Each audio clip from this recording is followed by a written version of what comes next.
Hey guys, welcome to Maverick Meteor. Today let's talk T-slot framing. You can use this system to build all sorts of things. I decided to do a simple project so I could learn more about it. In case you're not familiar, T-slot framing, sometimes called 80-20, is made from extruded aluminum with T-shaped channels. These channels are where the magic happens. Once the accessory is fastened with a T-nut and screw, it can be moved anywhere along the length of the channel and tightened down with a hex key. I came up with a list of project ideas and decided to choose a bed. It seemed simple, and since my current bed is a $99 futon from Walmart, it was definitely time for an upgrade. By my calculations, the T-slot bed would be 5 times more expensive and at least half as comfortable as the futon, so it seemed like a good choice. I ordered some of my parts from McMaster-Carr. It's also easy to download the 3D files and drop them into my favorite CAD software. That makes planning and design much easier.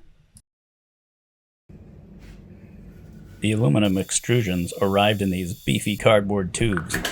They were very well protected in shipping, but they took some extra persuasion to open.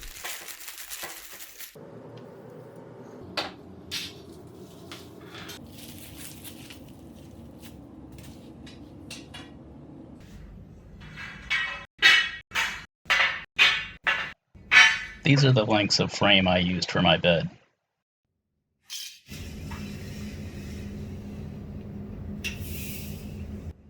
Measuring, marking, and cutting the framing requires more precision than working with wood, so I'm using a fine point tungsten scribe to mark the cuts.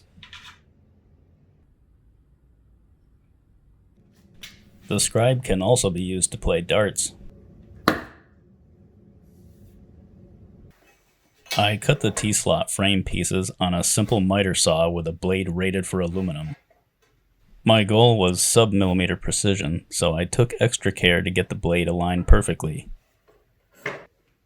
A small amount of 3-in-1 oil helped make the cuts easier. I've never cut metal on this saw before, so I was pretty nervous on this first cut.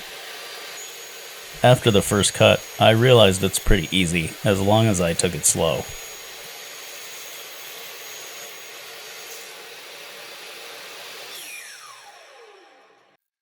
The saw threw aluminum chips everywhere, so I'm glad I wore a face shield.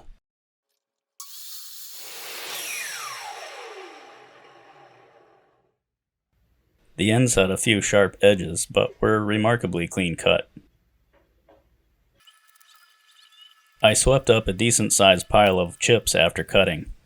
I'll save them and melt them down later. It's probably 6105 alloy, so it should melt just fine. I learned that a major expense in T-slot design is the cost of connection hardware and accessories, so I 3D printed a few pieces that didn't require a lot of strength.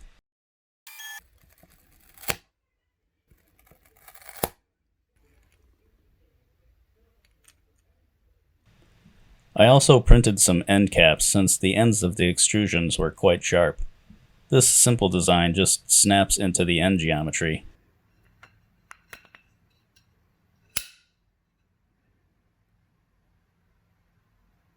Everything is ready to assemble. All we need now is some cliché 80s music.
And there it is, a bed only an engineer could love. This was a fun project, and a great way to learn the basics of T-slot framing. I learned a few pros and cons. It's amazingly light and strong, but it can get pretty pricey. Have you guys ever built anything with T-slots? Let me know in the comments.